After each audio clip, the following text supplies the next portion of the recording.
Podcasting is more than just talking. It's listening. BSing with Bob Schmidt. From high school dropout to doctor of education, business owner, philanthropist, and friend, Andy Temte joining me on this edition of BSing with Bob Schmidt. Andy is the president of Kaplan Professional Education. Let's start off with that, Andy. What is Kaplan Professional Education? We are in the business of helping people better themselves, better their lives, get to a different economic state through education. So you've graduated from high school or college, and you want a career in the financial services industry, you would come to us for the credentials that matter to employers so that your resume sings much louder than the other guy that doesn't have those credentials. How did you get involved in doing this type of work?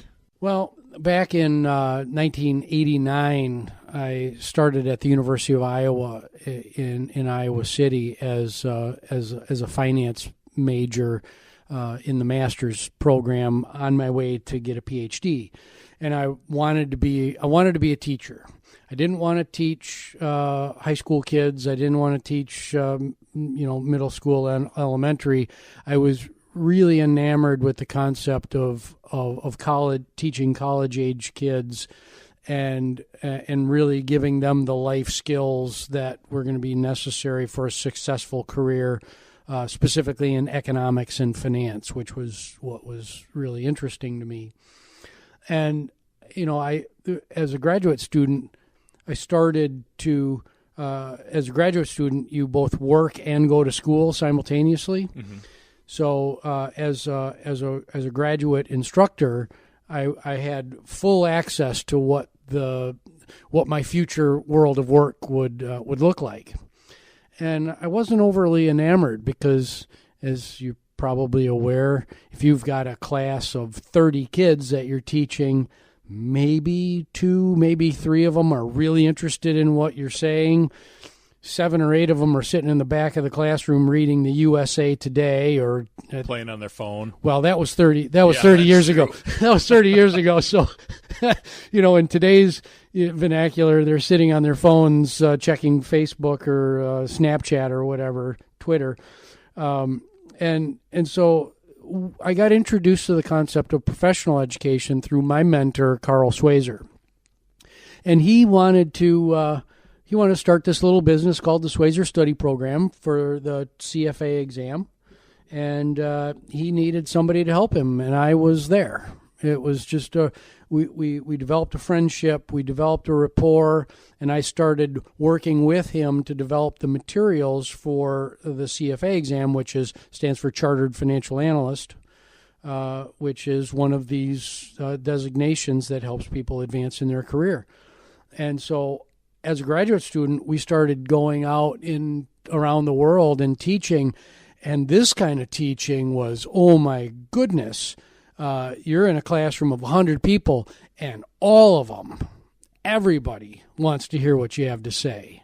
And that was extremely gratifying, and producing those results that mattered to those people and those families to better their lives was just deeply satisfying. Is this a lot of it like the learning that you have to go through X amount of classes in a year in order to keep your certification or whatever? Is that the kind of classes that this is? Well, no, this was more getting the credential. What you're referring to would be thought of as continuing education. Right. So I'm a broker, and I have to have 30 hours of continuing education. That is in professional education what we call check the box kind of education. Mm-hmm. You still want to learn something, but it's more from a regulatory perspective, checking the box. This is the education I'm talking about is the high stakes education for that high stakes exam that's really going to differentiate you from that other guy or that other gal who is vying for the same job. So what's the difference between professional education and going to college? Yeah, so that's an interesting question, and I'll try to keep the answer short because I could talk all day about this. But the difference really is that in professional education, you're taking somebody who who already has a degree, and you're providing them with very targeted set of skills where those skills and competencies map to a particular job. So, for example, you could go get a finance degree at the University of Wisconsin-La Crosse, but that doesn't make you ready to go be a broker or a wealth manager at Wells Fargo or Edward Jones or ... Right. Right. And so you'd have to, in the case of a broker, you have to have a license to actually sell Bob securities. And we are the providers of the education that you need, the required education that you need to get that license so you can get that job. So that's really the difference. Think of it this way: lifelong learning versus the start of your lifelong learning journey. College is this place where you're developing not only technical skills but civic skills. Being a good citizen of the world is part of the job of colleges and universities, whereas a professional educator is much more targeted on helping that individual achieve this specific goal for that specific job kind of arc or journey. Is it similar to teaching to the test? A lot of people in professional education do teach to the test. We do some of that. Because obviously your goal is to pass the exam right. that you need to pass to get that specific credential.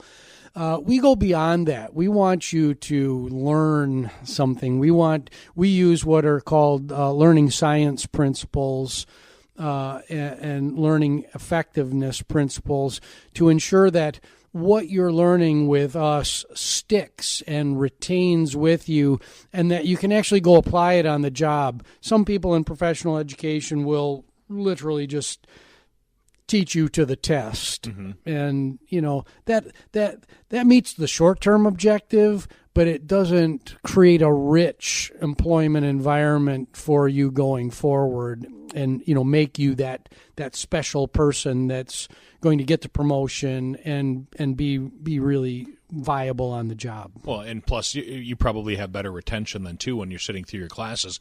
You mentioned earlier that your students, that you've got 100% of your students hanging on your word, trying to learn more. How does doing a chartered education or a professional education do that so much better than like a college or a tech class or something? Well, that's it's really the high stakes nature. It's the urgency of the situation. I'm the former dean of the College of Business and Technology at Kaplan University. I ran a small college out in New Hampshire for a time. I've taught in the university setting, so I have very direct experience with the college setting. And since the goals are much more, in many cases, much more nebulous, you don't exactly know what you're going to do with your college education. I mean, don't get me wrong. Some people do. Like if you're going to go be a doctor, you're going to go pre-med, and then you're going to go to medical school. You might do a gap year, and then you're going to go into residency, and that path is really well mapped out. But if you're going to be if you have an aspiration to be a marketing professional someday, you start in college with your gen eds, and you might change your mind 3 or 4 or 5 or 9 times before you get through. Right. And so it's much more, let's call it a much more exploratory process. And so as a natural result of that exploratory process, you've got kids that are sitting in Finance 101 that are going, oh my God, I'm never going to use this. I have no interest in this at all. But I still need those 3 credits to graduate, and so I'm shooting for a C here, right? And I'm going to put in the minimal effort because I do want to be a dancer, and and I'm really going to put in the effort on that dance class. Now, when you hear somebody, because you mentioned the C's or whatever, I've heard people say C's get degrees, D's get degrees. When you hear something like that being in education, how does that poke at you with the stick? Well, I actually like that because it has now the D part is I get really prickly about that, right? But and C's are with grade inflation are below average now. So with grade inflation, you got to really move that to the old C is the new B, right? But if you're shooting for a B, let's say, in a class, that shows a certain pragmatic attitude toward the balance of what you have to offer. There are so many hours in a day, and it's actually a highly effective way to prioritize what you need to get done, which is graduate with your degree so that you can move on to the next one.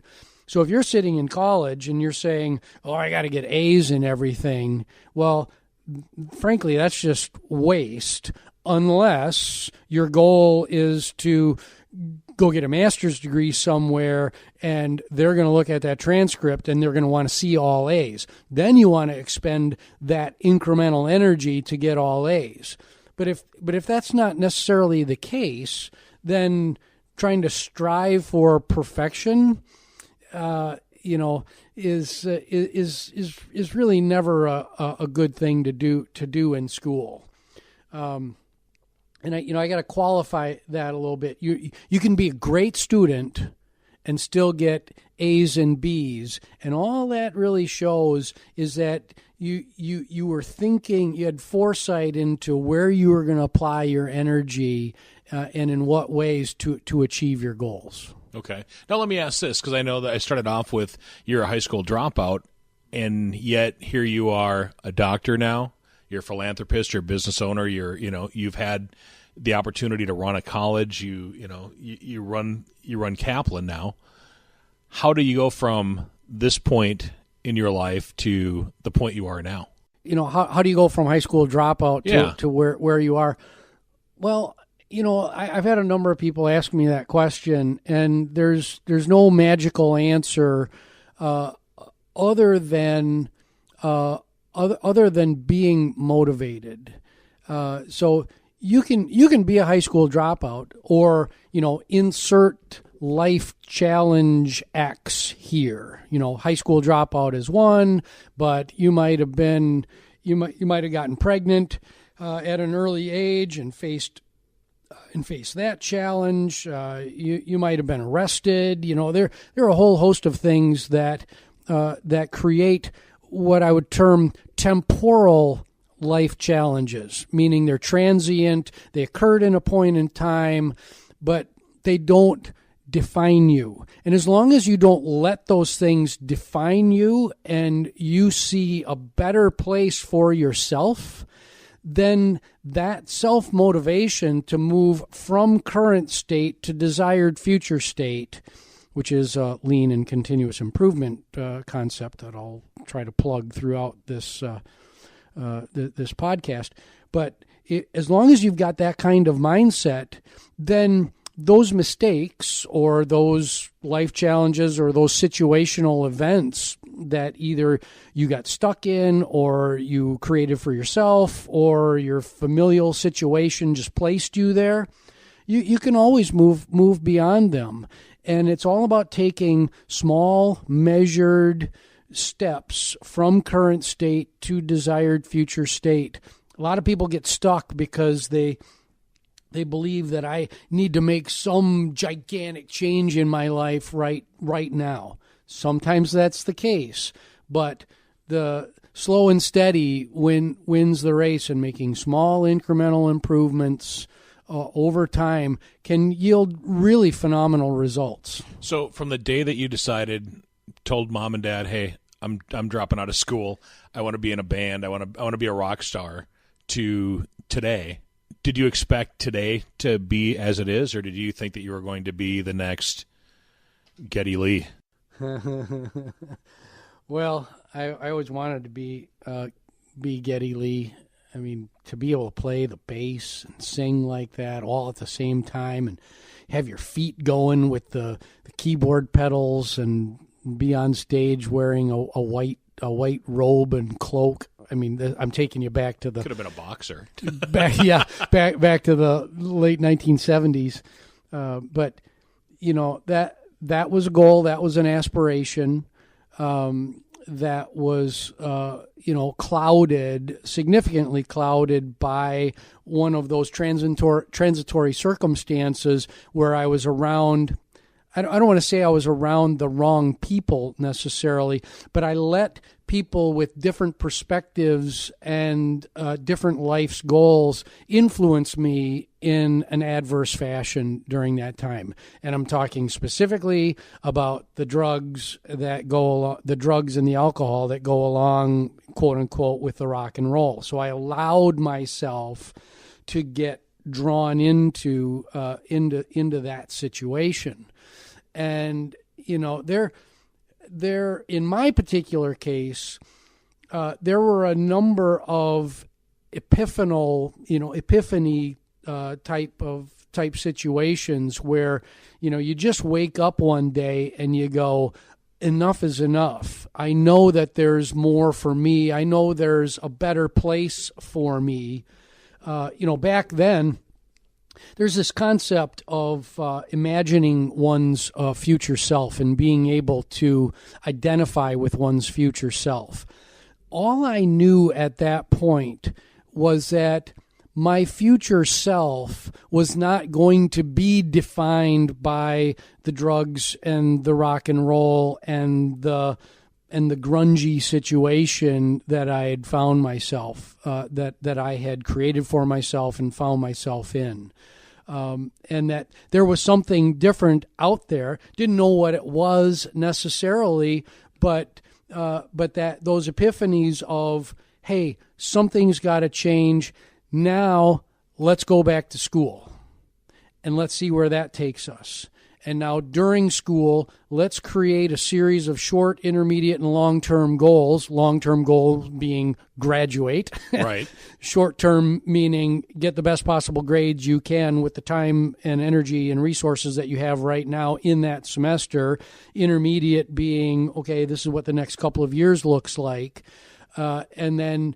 And not getting too grandiose with the planning and allowing the pivots, the natural pivots, to occur through that process. Because I could never, even when I was in graduate school at the University of Iowa, I couldn't imagine myself as chief executive of a global education company. What I could do is imagine myself as associate professor of finance at the University of Memphis or Michigan or something like that. That's a connection that I could make. And then as time progressed and as more opportunities opened, because I was working hard and doing some of the right things and just kind of grinding it out, that those other opportunities started to present themselves and the picture gets clearer. But this is one of the most important points that, from a mentoring perspective, that you and I can do for somebody our age or somebody younger, is this concept of trying to connect yourself with your future self. Investments is a great place. Spending money and budgeting is a great place to talk about this, because people pee money away today because they can't connect themselves with their future self and say, hey, my future self might want me to save right now. Right. and create a better life for that future self. No instant gratification says I want to please my current self.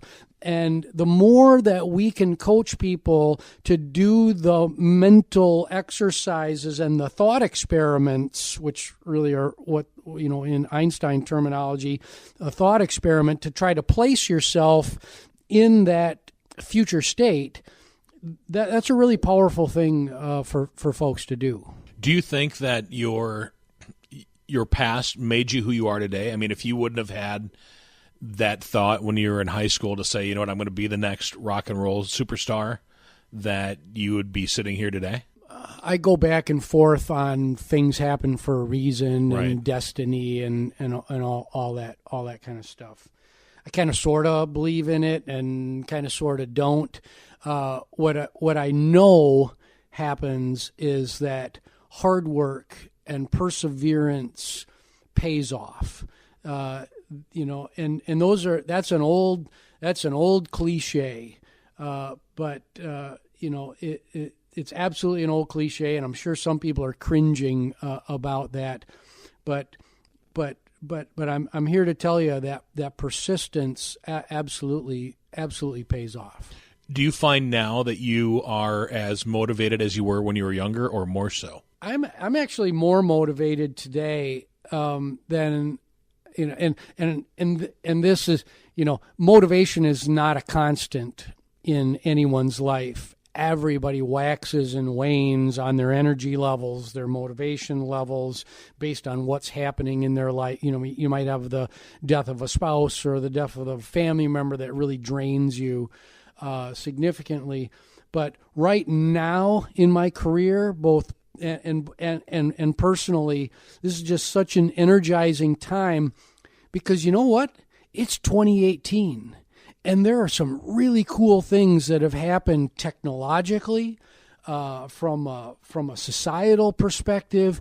We have some tremendous opportunities that we can go grab by the horns and really make something out of. Computers are going to start to think, at least low level. Isn't that AI? Isn't that what's happening already? Yeah, artificial intelligence. Now, a lot of artificial intelligence is just smoke and a pipe dream, but some of it is real, and we've all got to screw ourselves up and be thinking about this future where computers will be able to be performing low-level thinking or cognitive functions.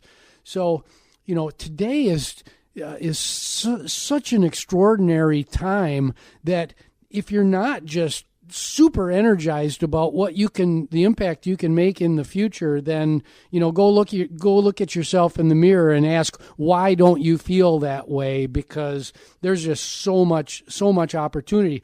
And professionally, I'm looking at today, the near term, meaning the next 3 to 5 years, of being able to pivot our business, change our business model to have even more impact on those that need our help to continue in their careers and be relevant in that future world of work where computers can think. I mean, what a fantastic opportunity. Well, where do you go about finding your next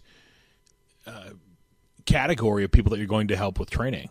Oh, we've already figured that one out, and it centers around this changing world of work that I'm talking about. Let's talk about a wealth manager, because I happen to know that market really well. But we could be talking about an accountant. We could be talking about a customer service agent. We could be talking about a pharmaceuticals rep. We could be talking about a lawyer. We could be talking about a whole host of categories.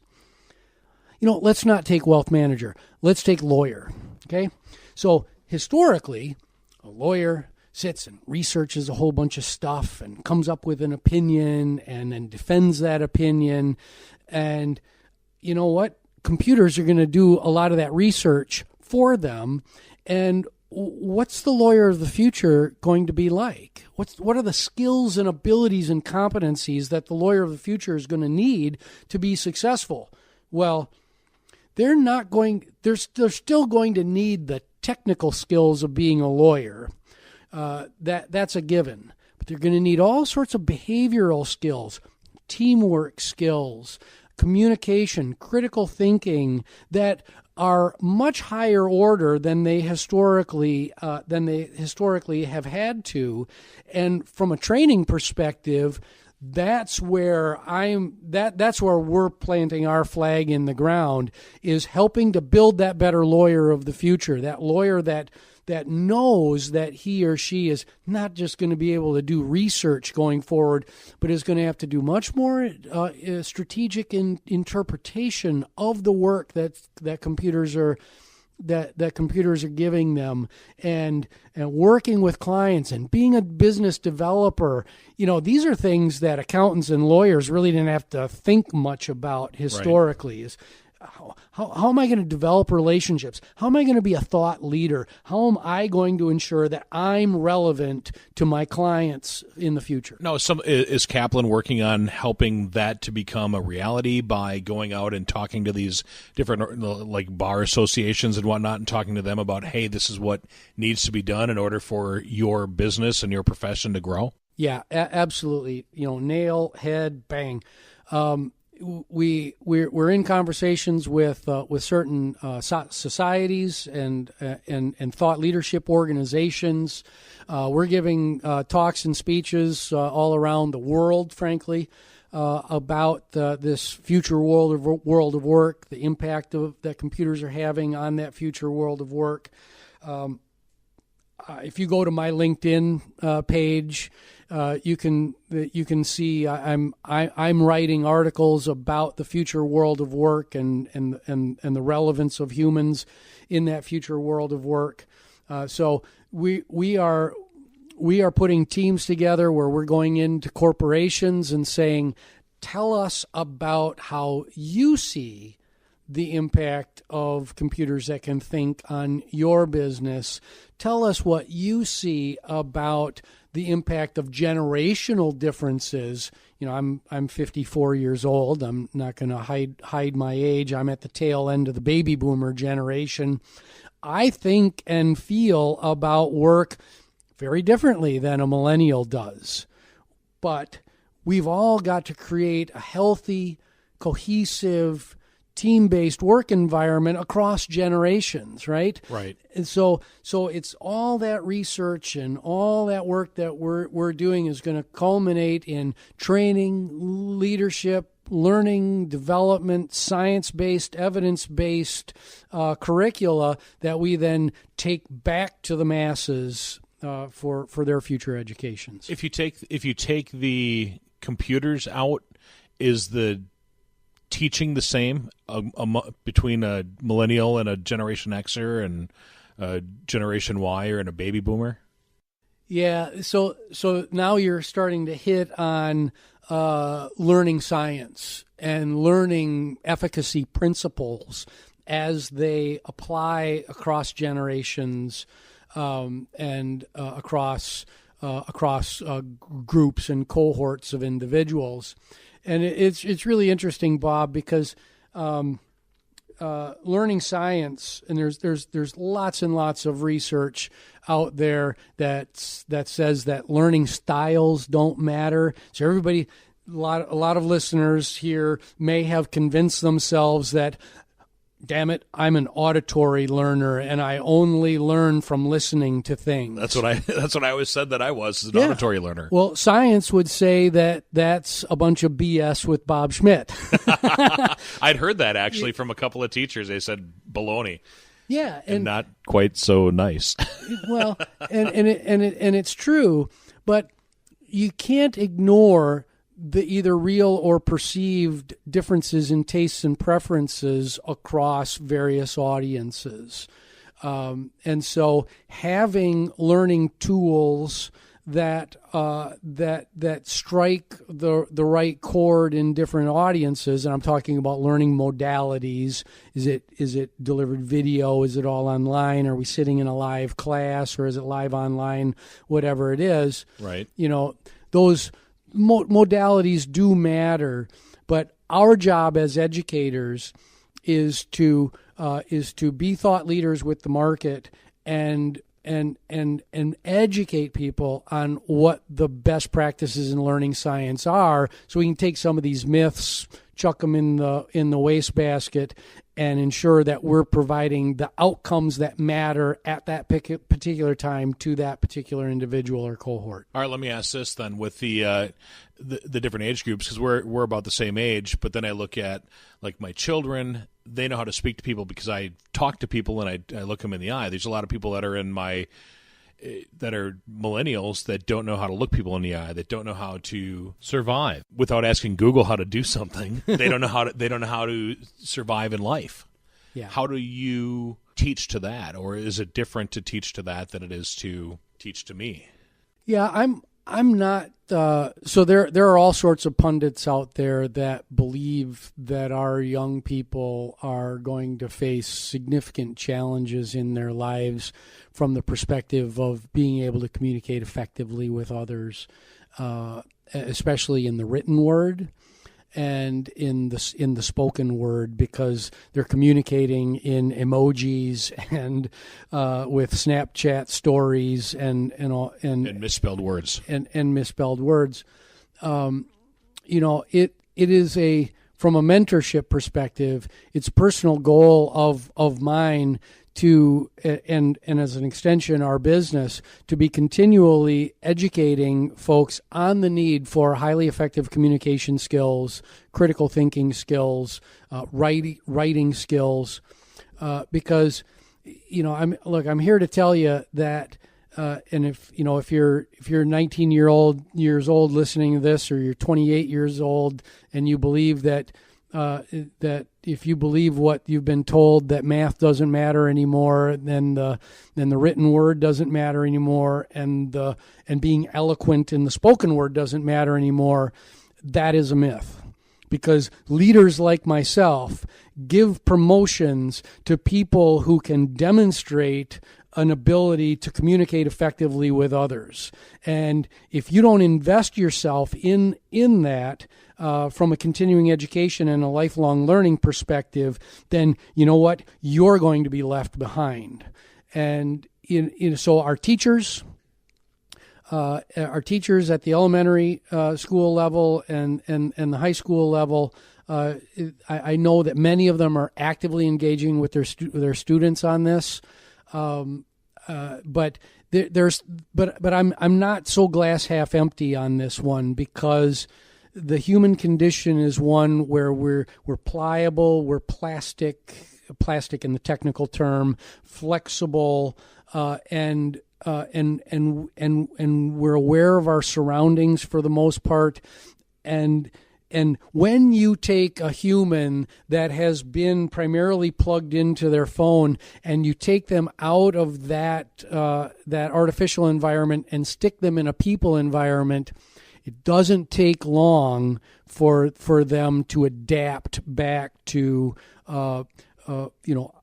effective teaming environments and collaboration environments. It takes training, it takes time, it takes mentorship, it takes leadership to get them there. But all hope is not lost that the current kid in 8th grade who's speaking in emojis can't somehow be the next president of the United States. Oh, maybe bad example. The next senator of the state of Wisconsin.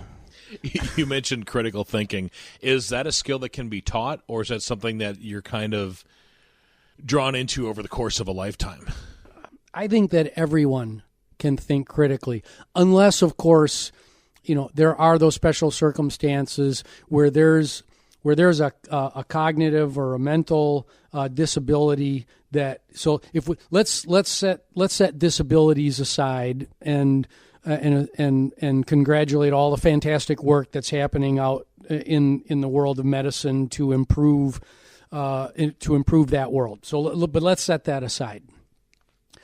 I feel very strongly that people of many ranges of skills and abilities can go on continuous improvement journeys if they're dedicated, if they put their minds to it, and can really improve themselves. So it's not like you're born with a predisposition to be a mathematician or a critical thinker. This is like I love this. It's kind of half a joke and half reality. There's the German teacher at some high school in the United States that says, these kids, they can't learn German. German's too hard of a language. My students can't learn German. Well, tell that to the kid that grew up in Germany. What do you mean it can't learn German, right? So, so the same thing with math. If you apply yourself and you mentally move past all of the blockers that have been the artificial blockers, that teacher in the 4th grade that said, Bob, you'll never be any good at math. Or the poor gal who's a great friend of mine who was told to never sing again because she couldn't carry a tune in a paper sack by a teacher. These are the kinds of mental wounds. And, we could extend this argument to abusive parents and abusive spouses that push people down and tell you that you can't do something. That's the biggest blocker to development. Let me ask this. How do you get out of that? How do you break out of that? Because so many people, Andy, have dealt with a teacher, a sibling, a supposed mentor, a family member, like you said, where people have constantly pushed you down. How do they break out of that? I'm not a psychologist, but you have to remove yourself from the situation that is pressing on you, and that's what I did. I met a wonderful young lady at the time. My dear wife Linda. That was a catalyzing experience, a life transformational experience that I grabbed a hold of. And simultaneously said, I won't survive, I won't meet my goals if I stand still, if I stay where I am today. And when you recognize that and make that mental decision to first step out of your current surroundings that are pressing on you, that's step one. And that can be super scary for people. They get codependent on others and think and believe that they can't strike out on their own. But that's really one of the key first steps to getting out. That's a good thing to hear from somebody. I think a lot of people go through that and they let that stuff wear on them, and you need to step out. You need to look at it and say, hey, that's where I want to go, and start working toward that step and working toward those goals. What motivates you? What motivates me? Well, I get motivated by a lot of different things. I love seeing people smile. I love seeing, and I'm an introvert by nature, so I'm very, if you meet me the first time, you probably say, well, what a dick that guy is. He didn't smile. He didn't shake my hand. He didn't engage with me, and that's because internally I'm trying to figure out how I do that. But over time, if you get to know me, I'm really, really quite warm. But what motivates me is like when I'm on stage and the crowd all starts jumping up and down to the music at the same rate and speed, and she smiles and the lights in people's eyes. Talk about that, because a lot of people listening right now don't know that you play in a band. So, you wear a suit to work. Well, not really, but you have a corner office at work. Let's say that, and then you go out and you play, and you get a chance to kind of live both lives, if you will. Yeah, you asked me what motivates me, and what motivates me is helping people. Okay, so when we're on stage, we are helping people, whether you like to think of it that way or not. We are helping people to recharge, to re-energize, to reset their mental state, and to create joy. When I'm sitting in this chair at Kaplan, I know that every day thousands of people, tens of thousands of people all around the world are engaging in a Kaplan course or in a Kaplan program, trying to achieve a Yahoo moment in their life, something that is going to be either incremental or life-changing to their experience. So even on the toughest day, the most depressing day that I've got as a human being, I know that I'm helping somebody, and we collectively are helping somebody, and that there's just nothing more rewarding or satisfying than that. Let's touch on the introvert piece, because I've told people that I'm an introvert also. They don't believe it. But I think that a lot of times that people that are performers tend to be introverts, and then they overdo it just to kind of overcompensate for the introvertness, if that's a word. Well, it's not. I don't. Again, not a psychologist, but I don't think it's overcompensation necessarily. It's more of an alternative version of you that's inside, that's able to express him or herself in a different way. Performers, actors, movie stars, rock stars, many, if you do the research, and I've read a few articles on this, many of them are deeply introverted individuals who lead and portray a very different persona when they're on stage. And I do the same. You would see me on the street or see me in a business meeting, and then with my vest on and my guitar and singing at the top of my lungs, you would say, "Wow, is that really the same person?" And I can assure you that I don't have a split personality. I can assure you that I am the same me, but just able to safely express myself in a different way on stage than I normally would, and it's a wonderful release. It's a wonderful output for me as an individual, and everybody needs these things. This is the old adage: everybody's got to have a hobby. If we leave folks with this from a mentorship perspective, if your hobby is if your hobby is to just sit around and watch TV, then go look yourself in the mirror and ask if that's the most productive use of your time and talent, because everybody's got something that can keep them motivated and going, and it's all about balance, creating balance in one's life. And I try to do that. I don't always succeed, but the world of work and the world of rock and roll and the world of philanthropy and helping people, it's all very symbiotic, and it all kind of balances out for me. It's funny you said the word balance. I wrote that work-life balance before you even said balance. Yeah. How do you strike that chord? Well, it's a C chord, a C major.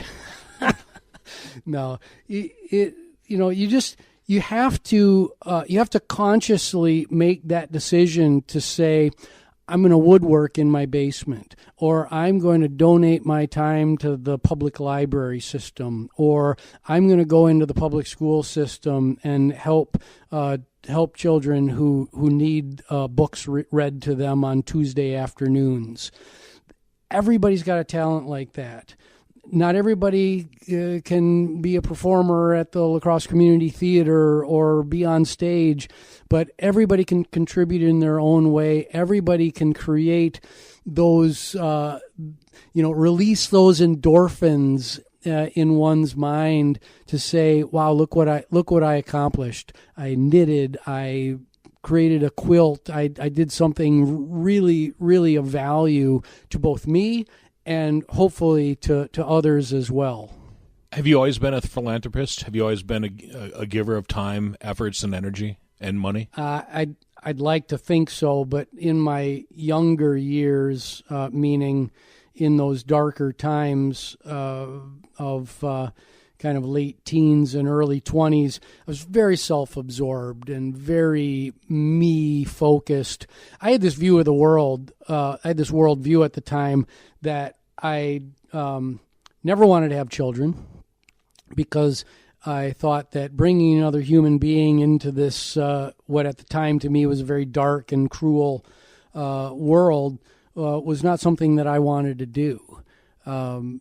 So I certainly was not a giver. I was certainly not a giver then. I was much more of a taker. And back to the balance. Everybody's got to take. Everybody's got to give. If you operate from the stance that I'm going to give first and take second, this world would just be a phenomenal place. Absolutely, you would. You mentioned the fatherhood thing. I have that as one of my questions here. That's actually a typed one. All right, I know you've got kids. I know you have at least one of your sons is following in your footsteps as a musician. What advice do you give to him? I have a plan A, a plan B, a plan C, and a plan D. Because being a rock star is an awfully damn difficult thing to do. And it's all about diversification of skill, talent, and ability. And he's doing a good job of developing that diversification. It's been a bunch of tough conversations, frankly, to open his eyes to ensuring that he does have plan A, B, C, and D. But he's 24 years old now, and not following exactly in Dad's footsteps, but growing every day, and I have every confidence that he'll make it. I know you got a couple of kids. Your other one then following kind of in your footsteps as well as a doctor, but as a medical doctor? Yeah, as a doctor who can actually cut into somebody. Well, do you know Dr. Troy? Do you know Troy Harsey? I don't. Okay, he's an assistant superintendent at the Lacrosse schools. Yeah. His mom introduces him as doctor, but not the real kind. Right. Yeah, and I'm a doctor of money. He's a doctor of will be a doctor of medicine. He's in the fourth year at Des Moines University, and just a fabulous young man. I just couldn't be more proud. So we have these two children who they're not exact opposites from one another, but about the only thing they have in common right now is they're both in degree programs that start with M. So, do you regret anything in life? Yeah, I do. I have very few regrets. One is that I did not serve my country. I do wish I could go back and have a do-over and at least spend the 2 to 4 years. I like to think that I'm serving my country in a different way today by helping people build careers and lives, which is vitally important for the economic success of the United States and, frankly, of the world. So I like to think that there's a balance there, but that's one of the regrets that I carry. You know, hindsight's 20/20. What would you have done differently in your life, Andy? Well, I would have reached out. I've had a number of really sound mentors in my life, but I didn't do a good enough job. I didn't connect the dots to say that I needed those mentorship relationships to last. I took what that mentorship relation could give at the time, and didn't have the foresight to know that I need to maintain those relationships over longer periods of time, that those individuals would have much more to give to me instead of the more transactional relationship as I viewed it as the time, or as I viewed it at the time. So, if I could go back and change some of those relationships, hold on to them, nurture more, and potentially have the attitude to give back to my mentor in some way that I could, and have mentorship just be a much stronger thread throughout my career. That's something that I would love to go back and try to tweak. But look, I am who I am because of the diverse set of experiences that all sit in this thing that we all call gray matter between our ears. And the good times and the bad times and the struggles and the triumphs all defines Bob, it defines Andy, and the key is to take those experiences and turn them into motivation and impetus for what comes next in your life. Let me ask you this then for the final question. Failure A lot of people are afraid of it. Are you afraid, or do you embrace failure? I used to be deathly afraid of failure, believing that failure was some sort of a black mark on one's record. I was one of those students that was always striving for an A, or almost always, so this concept of failure today, it's an opportunity to learn and grow. And if great last question, because if you, the listener, take one thing away from this conversation, is that there is no such thing as failure. Failure really doesn't exist. Failure is an opportunity to get better the next time around. Right. And honestly, I've interviewed 1,000 people, and I ask that question almost every time. How does somebody reach you, Andy? Well, you reach me on Facebook. You reach me on LinkedIn. So you can find me on LinkedIn. You can. It's under Andrew. Is it under Andrew? It's under Andrew. Andrew Temte, Kaplan. You can certainly reach me on LinkedIn. On Facebook, it's Andy and Linda Temte. So Linda kind of lurks on my Facebook page. You can find us at theremainders.com. All sorts of ways to find me. The BSing with Bob Schmidt podcast is brought to you by Orange Computer. Find them online at orangecomputerlax.com. This has been another podcastforhire.com production.